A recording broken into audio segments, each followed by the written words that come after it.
میں کم سے کم 15 سال سے مسلسل تقریریں کر رہا ہوں.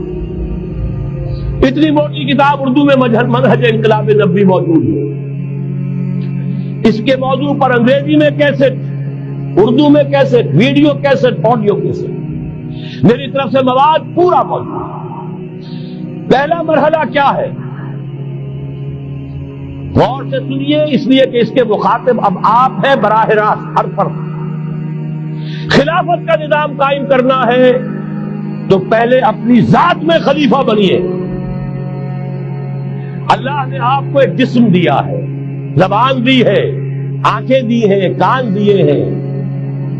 یہ سب آپ کے پاس اللہ کی امانت ہے. ان پر اللہ کی حکومت قائم کی. اپنے وجود پر اپنے گھر میں خلافت قائم کیجئے. آپ خلیفہ بن جائیں، آپ نظام اللہ کا نافذ کریں اپنے ذات پر، اپنے وجود پر، اپنے گھر پر. اور ساتھ ہی انفرادی سطح پر طے کر لیجئے. سورہ حدید کی آیت نمبر 7، آمنوا باللہ ورسولہ وانفقوا مما جعلکم مستخلفین فیہ. جس چیز میں اللہ نے تمہیں خلافت عطا کی ہے، دولت دی ہے، مال دیا ہے، جائیداد دی ہے، اولاد دی ہے، ذہانت دی ہے، فطانت دی ہے، خطابت دی ہے، جو دیا ہے لگا دو، کھپا دو، خرچ کر دو اللہ کے دین کے لیے. یہ ہے پہلی خلافت. اپنے وجود پر اللہ کی حکومت قائم کرو، اپنے گھر میں اللہ کی حکومت قائم کرو، اپنی معاشرت اسلامی بناؤ، اپنے معاش کو اسلامی بناؤ.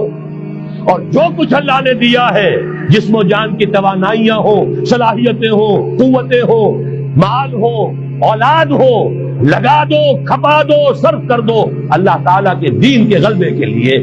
یہ ہے انفرادی خلافت. جان لیجئے جب تک افراد اس خلافت کا حق ادا نہیں کریں گے، اجتماعی خلافت کبھی نہیں آئے. آرزویں کرتے رہیے، لیس بامانیکم ولا امانی اہل الکتاب. نہ تمہاری خواہشوں سے کچھ ہوگا، نہ اہل کتاب کی خواہشوں سے ہوگا. انہوں نے بھی کیا ہے تو بڑے پاپڑ بیل کر کیا ہے جو کچھ کیا ہے، اور تمہیں بھی کرنا ہوگا تو بڑی طاقت صرف کر کے اور محنت کر کے قربانیاں دے کر کرنا ہوگا. یہ محض دعاؤں سے بھی نہیں ہو سکتا. دعائیں منہ پر دے ماری جاتی ہے. جو کچھ کر سکتے ہو کر گزرو، پھر دعا مانگو، دعا قبول ہوگی.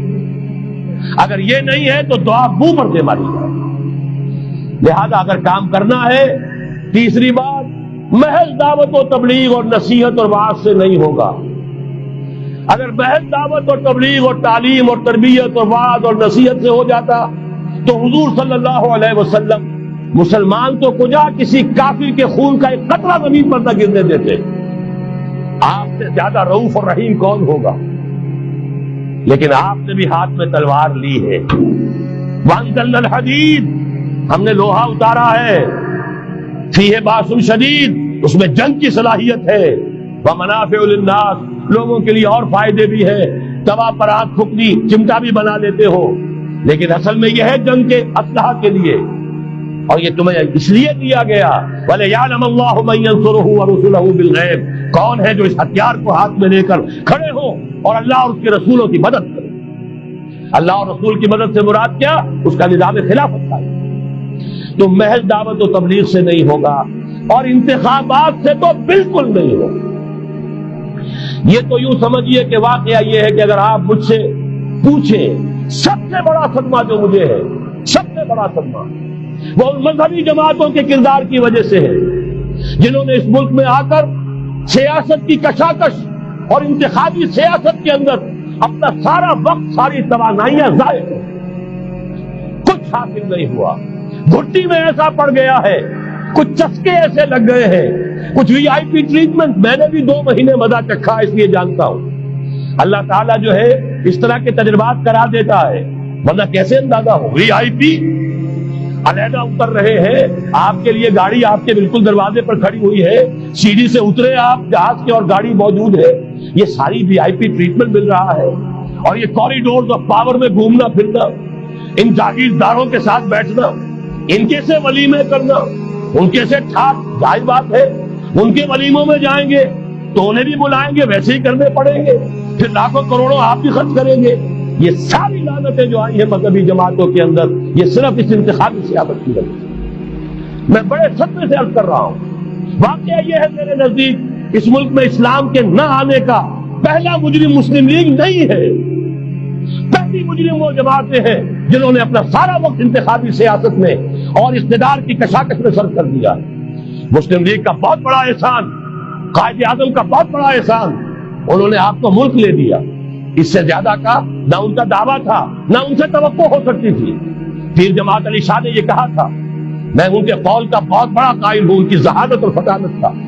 جب ان سے کہا گیا ہے رحمت اللہ علیہ کہ آپ اتنے بڑے آپ مقتدا ہیں، مرشد ہیں، اتنی بڑی روحانی شخصیت ہے، ایک داڑھی مولے کے ہاتھ پر بیعت کر لی آپ نے، یعنی اشارہ تھا قائد اعظم کی طرف۔ حضرت پیر جماعت علی شاہ رحمۃ اللہ علیہ نے فرمایا، بھائی میں نے اس کے ہاتھ پر بیعت نہیں کی، میرا تو مقدمہ ہے، ایک قومی مقدمہ ہے ہندو قوم کے ساتھ، اور مجھے اس مقدمے کے لیے ایسا وکیل چاہیے جس میں دو وصف موجود ہو، مہارت پوری ہو، قانون کو جانتا ہو، ماہر ہو، اور دوسرے یہ کہ بکنے والا نہ ہو۔ میں نے اپنے قومی مقدمے کے لیے وکیل کیا ہے محمد علی جناح۔ ظاہر بات ہے 100% بات صحیح، اور ان کے اس کردار کو دشمنوں نے مانا، نہرو نے، گاندھی نے، ان کے بڑے بڑے دشمنوں نے مانا۔ یہ شخص جو کہتا ہے he means what he says، یہ جو کہتا ہے وہی اس کے دل میں ہوتا ہے، اس کے ہاں کوئی ہیر پھیر نہیں ہے۔ بہرحال انہوں نے ملک لے دیا، یہ بہت بڑا احسان۔ آگے کام تھا رجال دین کا، رجال دین یا تو لگے رہے صرف اپنے مدرسوں میں اور خانقاہوں میں، تبدیلی کا احساس ہی نہیں ہوا کہ کتنا بڑا انقلاب آ گیا ہے، اب ہم انگریزی دور میں نہیں ہے، اب یہ مسلمانوں کی حکومت بن گئی ہے، اب تو توانائی ہونی چاہیے اس کو اسلامی بنانے کے لیے۔ اور جو جماعتیں چلی گئی انتخابات میں، واقعہ یہ ہے کہ سب سے گھناؤنا کردار اور اس ملک میں اسلام کے آنے میں جو بھی رکاوٹ رہی ہے، سب سے بڑا فیصلہ کل رکاوٹ کا معاملہ ان مذہبی جماعتوں کا کردار۔ اس سے ہٹ کر کیا کرنا ہے، میں نے عرض کیا پہلے، اور یہ میں آپ سے کہہ رہا ہوں، خدا کے لیے سوچئے، آج کی رات جا کر سوچئے، خلیفہ بننا ہے اپنی ذات میں، اپنے وجود پر خلافت قائم کیجئے، اپنے گھر میں خلافت قائم کیجئے، توبہ کیجئے اللہ کی جناب میں، یا ایھا الذین آمنوا توبوا الی اللہ توبۃ نصوحا، بڑے خلوص کے ساتھ توبہ کیجئے، اپنی معاشرت کو، معیشت کو درست کیجئے، اور یہ کہ اپنا تن من دھن، ان صلاتی و نسکی و محیای و مماتی للہ رب العالمین، اس کا فیصلہ کیجئے۔ یہ پہلا مرحلہ ہے بڑا کڑوا، بڑا بھاری، لیکن یہ بھی میں آپ سے عرض کر دوں، جو ارادہ کر لے اس کے لیے بہت آسان، اللہ تعالیٰ کی مدد آتی ہے۔ تم کرو ہمت، توفیق ہم دیں گے، تم کرو فیصلہ، تحصیل ہماری طرف سے ہوگی، آسانی ہماری طرف سے ہوگی، فَسَنُيَسِّرُهُ لِلْيُسْرَىٰ، آسانی کے لیے آسان کرتے چلے جائیں گے۔